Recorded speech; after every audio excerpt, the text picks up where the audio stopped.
Okay, now let's begin with dynamics. अच्छा, dynamics में एक जो बेसिक डेफिनेशन होती है कि it is the branch of mechanics where we need to understand the reasons behind the motion. Because kinematics में हम लोग रीजंस पे बात नहीं करते, हम लोग वहां पे सिंपल जो बात करते हैं वो ये कि सपोज ये वेलोसिटी है, ये चेंज इतनी चेंज होगी, क्या एक्सेलरेशन हुई होगी, कितने टाइम में ये वेलोसिटी चेंज हुई है, कितना डिस्टेंस कवर हुआ है, तो दैट्स ऑल. बट डायनेमिक्स में हम लोग हर चीज को बहुत ज्यादा डेप्थ में अंडरस्टैंड करने की कोशिश करेंगे. एंड ऑब्वियसली थोड़ा सा टाइम कंज्यूमिंग है, बट उतना ही इंटरेस्टिंग है, उतना ही इस चीज के ऊपर न्यूमेरिकल्स करने में मजा भी आता है. And we will be taking it very seriously because जैसे मैंने पहले इंट्रोडक्शन में बताया कि चाहे इसकी वो अब क्वेश्चंस की फ्रीक्वेंसी नहीं रही जो पहले हुआ करती थी, बट 2008 में या 2009 में, बट फिर भी ये बेस है और इसको इफेक्टिवली कंप्लीट करना, कंपाइल करना बहुत जरूरी है. और we will not leave any stone unturned. Right, चलो भाई शुरू करते हैं. अब देखो, सबसे पहले हम लोग जहां पे डायनेमिक्स की बात होती है तो पहली चीज जिस चीज को हमें हमारी जो चीज दिमाग में आती है दैट इज कॉल्ड फोर्स. तो this is something which we should be very careful about. But force से पहले we are going to talk about what is momentum. Right, तो मोमेंटम क्या बोला है? Momentum is more or less defined as the quantity of motion contained in a body or by a body is called momentum. It is a vector quantity. पता होता है normal चीजें, but हाँ, momentum पे सही स्ट्रेस करना, momentum को सही तरीकों से समझना, need to understand with the best and the bestest way. Right, vector quantity है, P से डिनोट किया जाता है. वेक्टर हम ऊपर इसको वेक्टर की तरह इसको डिनोट करेंगे, mass into v vector. This is mass and that is velocity. और मास कौन सा फैक्टर हो गया? ये इनर्शियल फैक्टर हो गया भाई.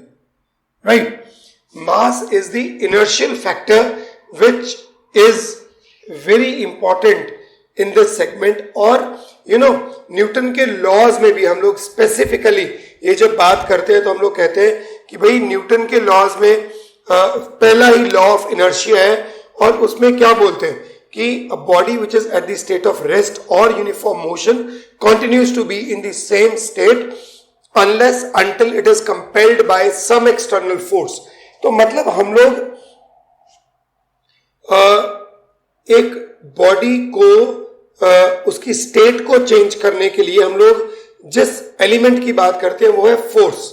राइट, और वहीं पे हम लोग डिफाइन करते हैं inertia of rest, inertia of motion, inertia of direction. और ये चीज बड़ी क्लियरली स्पेसिफाई करते हैं कि भाई mass is the measure of inertia. इसका मतलब अल्टीमेटली इस एक्सप्रेशन में मैं कहां पहुंचना चाहता हूं? Inertia is somewhat related to mass. Mass is present in momentum and change in momentum is force. तो मतलब जो चीज न्यूटन ने एक लॉ में, एक लाइन में डिफाइन कर दी, वो अल्टीमेटली कहीं ना कहीं इन्हीं फिजिकल क्वांटिटीज से ही डिराइव्ड है. तो जितना हम लोग इन चीजों को लॉजिकली क्लैरिटी के साथ समझेंगे, उतना ही हमें आगे इसको अप्लाई करने में, न्यूमेरिकल्स में अप्लाई करने में इजी रहेगा. ये चीज आप अपनी यहां पे माइंड में बिल्कुल क्लियर कर ले बेटे. ठीक है, अब आगे आ जाइए आप कि momentum is given by mass into velocity and change in momentum. जितना मोमेंटम में चेंज आएगा, इसका मतलब वो चेंज इन मोमेंटम डिफाइन करेगा कि बॉडी पर हमें कितनी एक्सटर्नल फोर्स लगानी पड़ेगी उस मोमेंटम को, या तो यूं बोल लीजिए उस बॉडी का मोमेंटम चेंज करने में, इन टर्म्स ऑफ कि आपने एक पुश लगाया और मोमेंटम मान लीजिए इनिशियली कम था और फाइनली ज्यादा हो गया, या आप एक बॉडी को स्टॉप करें. A bull is running towards you and you have to apply a force. उसको आप उसके हॉर्न से पकड़ के रोकना चाहते हैं, अनडाउटेडली बहुत बड़ा फोर्स आप लगाएंगे। तो ये जो चेंज इन मोमेंटम है, इसमें एक चीज और हम यहां पे इन्वॉल्व करेंगे, दैट इज टाइम। एक पैरामीटर और ले आएंगे, दैट इज टाइम। तो कितना मोमेंटम आपने चेंज किया और कितने टाइम में चेंज किया, ये दो चीजें मिलके क्या डिफाइन करती हैं, फोर्स। तो डायनेमिक्स में हमें सबसे पहले ये चीज समझनी है बेटे कि फोर्स का मोमेंटम के साथ क्या कोरिलेशन है, क्योंकि ये क्लियर हो गया तो आगे की कई ऐसी चीजें हैं जो आपको समझने में प्रॉब्लम नहीं आएगी, न्यूमेरिकल इवन वो आपको समझने में इतनी ज्यादा तकलीफ महसूस नहीं होगी, लेट मी एश्योर यू। तो हम लोग इसी चीज को जब आपस में रिलेट करते हैं तो हम इसे Newton's second law of motion की तरह डिफाइन कर लेते हैं। देखिए, मैं बिल्कुल भी सीबीएसई पैटर्न पे एक एक चीज को डिफाइन करता हुआ नहीं चल रहा, एब्सोल्युटली नॉट। यहां पे मेरा मोटिव आपको जेई मेंस या उस कॉम्पिटिटिव पॉइंट ऑफ व्यू से तैयार करवाना है। तो ये हम सबको मान के चल रहे हैं कि बेसिक चीजें हमें आती हैं, उन चीजों के बारे में हमारी क्लैरिटी है। हम सिर्फ और सिर्फ यहां पर इनकी रियल जो एप्लीकेशन है in terms of the numericals, in terms of the previous year questions, in terms of the reasoning questions, हम वो करने जा रहे हैं। तो प्लीज ये बात आप अपने दिमाग में क्लियर कर लीजिए। तो आप अगर ये एक्सपेक्ट करेंगे इस वीडियो से आपको कोई बेसिक चीजों का बेनिफिट होने वाला है, तो प्लीज सॉरी, अभी के अभी वीडियो बंद कर दो। अब नेक्स्ट कोई भी वीडियो और आप देख सकते हैं। बट अगर आपको सच में बेसिक नॉलेज है और आप आगे जेईई मेंस के लिए तैयारी करना चाहते हैं तो that is super fine. Let me assure you, ये वीडियो खत्म होने के बाद या इसकी कंसेक्यूटिव चेन खत्म होने के बाद you will not be disappointed, that I can assure you. Anyways, तो सेकंड लॉ में बेटे हम लोग क्या कहेंगे कि क्या कहा सेकंड लॉ ने, इनफैक्ट कि force is delta P by delta T, और जिसको हमने डीपी बाय डीटी फॉर्म में भी लिखा, that is the derivative form, right. और हम इसे बड़ा प्रिसाइजली यूज करेंगे in the numericals, dp by dt और nf is equal to dp by dt, that is the Newton's second law of motion। और ये चीज आपने बहुत ज्यादा क्लैरिटी से अपने दिमाग में रखनी है जब मैं आपको न्यूमेरिकल्स कराऊंगा, स्पेशली कंजर्वेशन ऑफ मोमेंटम के, या जहां पे हम लोग मान लीजिए एक ऐसा कंपोजिट सिस्टम है जिसमें दो या दो से ज्यादा बॉडीज की हम बात करेंगे, तो चेंज इन मोमेंटम हम लोग जरूर उसके अंदर इन्वॉल्व करेंगे। वो किस तरह से, प्लीज वेट कीजिए, न्यूमेरिकल आने के बाद वो चीज आपको ऑटोमेटिकली क्लियर होनी शुरू हो जाएगी, ठीक है। So just let me wipe it of ताकि हम लोग जो नेक्स्ट सेक्शन है वो शुरू कर सके। Now let us consider the momentum and the relationship of force. As we know, P is equal to mv, and we have done that F is equal to dp by dt. Now it is obviously clear, it is d by dt of mv. Now see, normally when we go for the derivative, as far as we have done in the CBSE based classes, what we normally are taking as mass as constant and we are getting dp by dt. That is the result that we are considering. But now what we are going to do is, we are considering both mass and velocity as variable. So in that case, it is first into derivative of second plus second into derivative of first. So it means in one go we can define the force as the entity which has got two parts in it. One is m dv by dt, means which you call as m into a, right?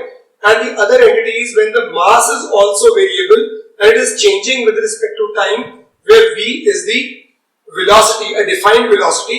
So it can be m dv by dt plus v dm by dt. Both the two can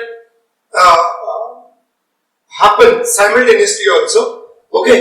But okay, we are writing it as v dm by dt is equal to f, and this is the external force acting on the system. So F external is sum of ma and v dm by dt. You know, this segment, where we are going to use this segment, especially in the case of rocket propulsion. So in rocket propulsion, normally we are using this element. If you remember, F is equal to v g r dm by dt, and F we normally write it as thrust, right? तो हम लोग normally thrust define करते हैं, which is vgr dm by dt. This is the relative velocity of the ejection of gases with respect to rocket, and dm by dt is the variation of the mass with respect to time this is how we define the thrust in the rocket, and somehow we have got this result from this result. You know कैसे?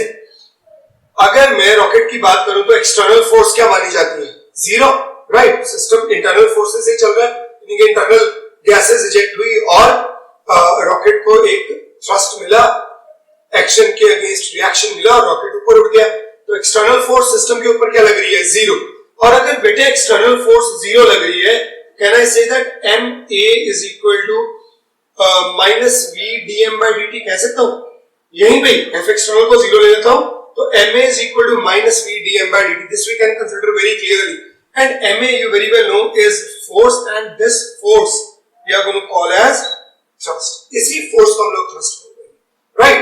और जिसकी value किसके बराबर आ जाएगी? Minus v dm by dt. अच्छा, minus का क्या significance है? माइनस का सिग्निफिकेंस है क्योंकि जितना रॉकेट ऊपर जा रहा है, यानी उसका फ्यूल इजेक्ट आउट हो रहा है, यानी कि उसका मास कम हो रहा है, तो dm is negative. Negative into negative becomes positive. इसका मतलब ओवरऑल थ्रस्ट क्या है? पॉजिटिव थ्रस्ट है रॉकेट के ऊपर, ठीक है? तो नेगेटिव की ये सिग्निफिकेंस हो गई। तो F thrust is minus v dm by dt and the external force on the system is considered to be zero.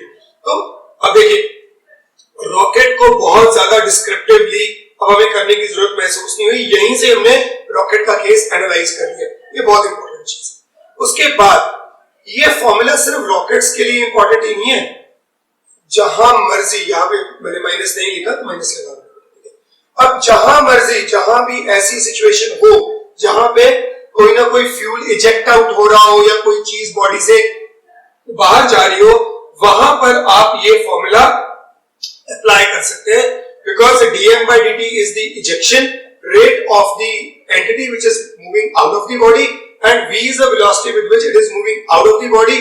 Then you can find the thrust on the body, and hence जो निकालना निकालना, मतलब ये formula अगर आप ढंग से लगाओगे तो इसकी एप्लीकेबिलिटी सही मायनों में कई न्यूमेरिकल्स में आपको सपोर्ट कर देगी, right? Again give me some time, मैं ये फटाफट से जरा वाइप ऑफ करूं और फिर हम लोग आगे चलते हैं। ओके ओके, तो साथ ही हम लोग इंपल्स भी डिफाइन कर लेते हैं। As you know that F is equal to dp by dt, और अगर मान लीजिए सपोज किसी सिस्टम में फोर्स वेरिएबल इन नेचर है, मतलब force is varying with time, तो मैं यहाँ पे इस एक्सिस पे टाइम ले लेता हूँ, इस एक्सिस पे फोर्स ले लेता हूँ, और इस तरह से हम लोग कंसिडर कर लेते हैं this is the expression, this is the graph of the force which is varying with respect to time. तो यानी कि क्लियर हो गया कि force is variable in nature. Okay, अब देखिए बड़ी क्लियर सी बात है कि अगर मैं यहीं पे इस तरह से कंसिडर करूं, चलिए ऐसे ले लेते हैं, मैं ये एक इंटरवल ले लेता हूं, राइट? छोटा सा इंटरवल, और मैं इसे डिफाइन कर लेता हूं dt से। Okay, for a very small interval of time, इस इंटरवल की बात कर रहा हूं। अगर अनडाउटेडली अगर आप ये पिंक कलर से जो मैंने बनाई है ये स्लोप सी, अदरवाइज ये इंक्रीज कर रही है, बट मैं इतने ड्यूरेशन के लिए मैं यहाँ पे जो फोर्स है उसकी एक एवरेज सी वैल्यू कंसिडर कर लेता हूं।